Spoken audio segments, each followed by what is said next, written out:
बिस्मिल्लाहिर्रहमानिर्रहीम। अस्सलाम वालेकुम नादरीन, आप यूट्यूब चैनल देख रहे हैं। मैं इमरान खान हूँ।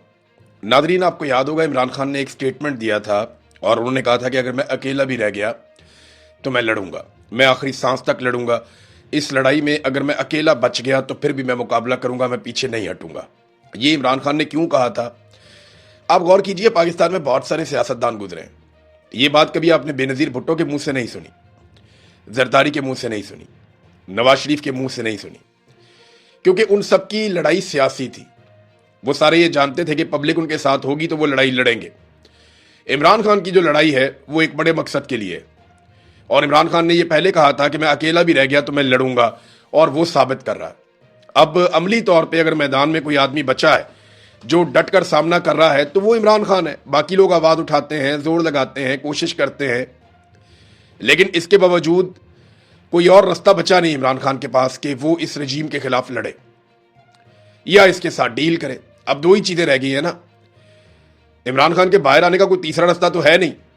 या तो डील की जाए इसी एस्टेब्लिशमेंट के साथ, या फिर इमरान खान साहब इस एस्टेब्लिशमेंट को शिकस्त दे दें और डटे रहे, खड़े रहे इस एस्टेब्लिशमेंट के खिलाफ। फिलहाल कोई काबिल जिक्र जद्दोजहद अभी बाकी नहीं है, और इमरान खान के नाम के ऊपर सिर्फ जलसे जुलूस हो रहे हैं। जो इमरान खान ने स्ट्रीट मूवमेंट का कहा था वो अभी तक शुरू नहीं हुई। सुहेल अफरीदी भी अब उसी तरह की तनकीद की जद में आ गए हैं जैसी तनकीद अली अमीन गंडापुर पे शुरू हुई थी गुज़िश्ता साल।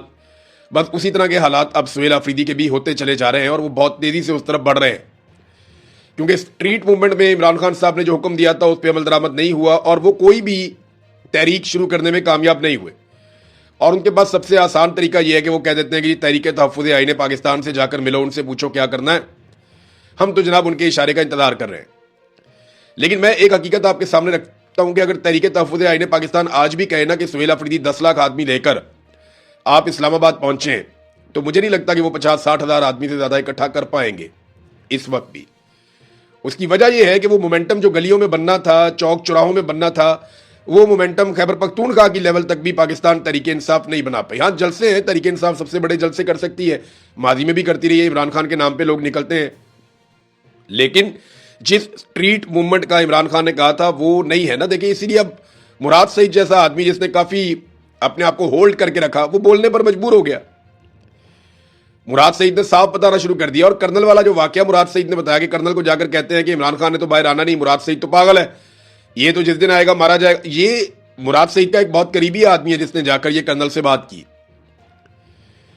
तो ये जो सुहेल अफरीदी की खैबर पख्तूनख्वा हुकूमत है वो अब वैसी नहीं है जिस मिशन के साथ उसको बनाया गया था, या कम से कम इस वक्त वो नहीं कर रही जो उनसे तवक्को की जा रही थी पाकिस्तान तहरीक इंसाफ की जानिब से या इमरान खान की जानिब से।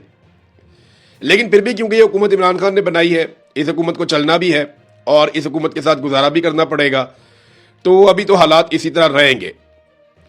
इमरान खान साहब को अगर कोई अदालतों से रिलीफ की तवक्को थी तो याद रखिएगा कि वो 26वीं और 27वीं आईनी तरमीम के बाद खत्म हो गई।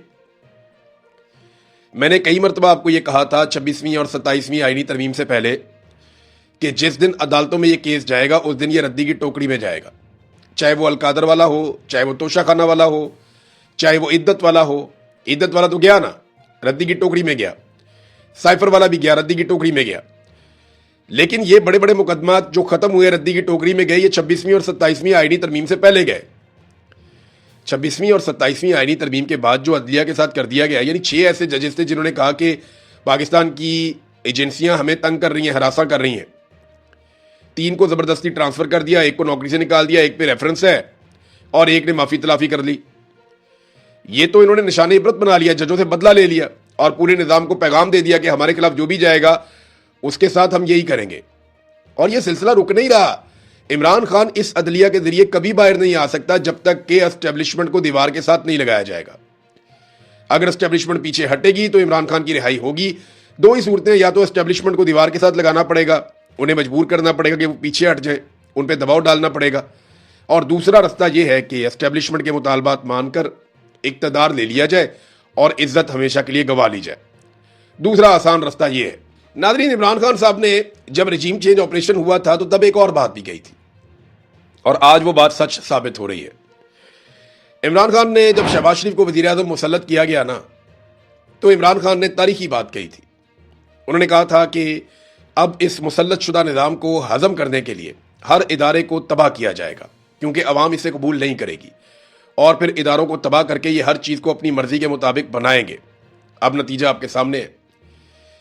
पाकिस्तान का जो सबसे बड़ा इदारा माना जाता था, पाकिस्तान की मिलिट्री, उसको भी तबाह बर्बाद कर दिया गया। जिस तरीके से आर्मी चीफ की एक्सटेंशन का तरीकाकार बदल दिया गया, जिस तरीके से उन्हें ताहयात इस्तिस्ना दे दिया गया, जिस तरीके से उसको सियासत के अंदर इन्वॉल्व कर दिया गया, और अब तो बड़े फख्र से सीना ठोक कर कहा जाता है कि हाइब्रिड निज़ाम चल रहा है, जर्नैल और सियासतदान मिलकर मुल्क को चला रहे हैं।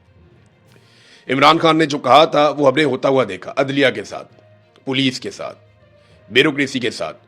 तो तमाम जगह पे हमने वो तबाही अपनी आंखों से देखी। पीआईए जैसा इदारा जो है इन्होंने ओने पोने बेच दिया। तो क्योंकि ये तब्दीली बड़ी खौफनाक थी, इस रिजीम को मुसल्लत किया गया था, और क्योंकि ये हजम नहीं हो रहा था किसी को, तो उसे हजम करने के लिए इमरान खान ने जो जो कहा वो हमने अब होता हुआ देखा।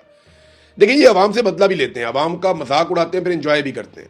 मिसाल के तौर पर यह खबर आप देखिए कि बिजली की कीमत में इस हुकूमत ने कमी की है और एक अजीबो गरीब किस्म का रिलीफ अवाम को दिया, 1 पैसा फी यूनिट। यानी अगर आप बहुत अमीर आदमी हैं और बहुत तगड़े आदमी हैं, आप 1000 यूनिट जला सकते हैं तो आपको 10 रुपए बच जाएंगे। मैं वैसे ही आपको मिसाल दे रहा हूं, कैलकुलेशन में आपको 1 पैसे की वैल्यू बता रहा हूं। अगर आप 200 यूनिट बिजली इस्तेमाल करते हैं, जो नॉर्मली सार्फिन की बहुत बड़ी तादाद करती है, तो आपके बिजली के बिल के अंदर जो बचत होगी वो 2 रुपए की होगी।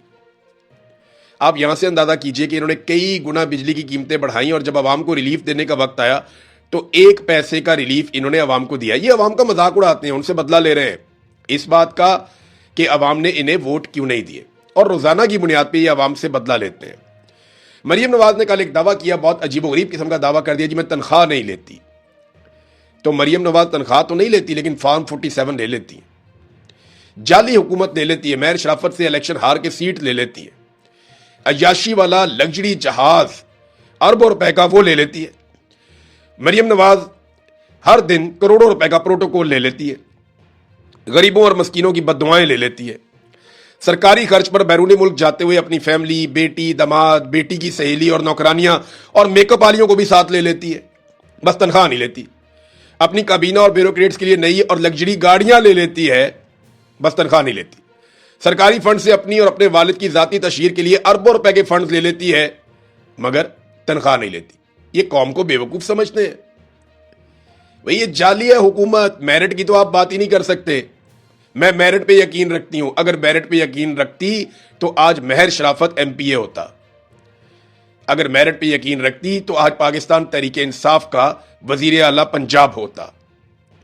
मेरिट की धज्जियां तो इस बाप बेटी ने मिलकर खुद उड़ाई हैं, और इनके चचा ने 17 सीटों के ऊपर इन्होंने पाकिस्तान में हुकूमत बनाई, और थोड़ी सी सीटें आप बढ़ा लें तो इसके साथ इन्होंने पंजाब में हुकूमत बनाई। इनको बड़ी खौफनाक शिकस्त हुई थी पंजाब के अंदर, इसके बावजूद जबरदस्ती इन्होंने मेरिट की खिलाफ वर्जी करते हुए हुकूमत बना ली है। नाज़रीन, ट्रंप ने कल प्रोजेक्ट फ्रीडम के खात्मे का ऐलान किया था।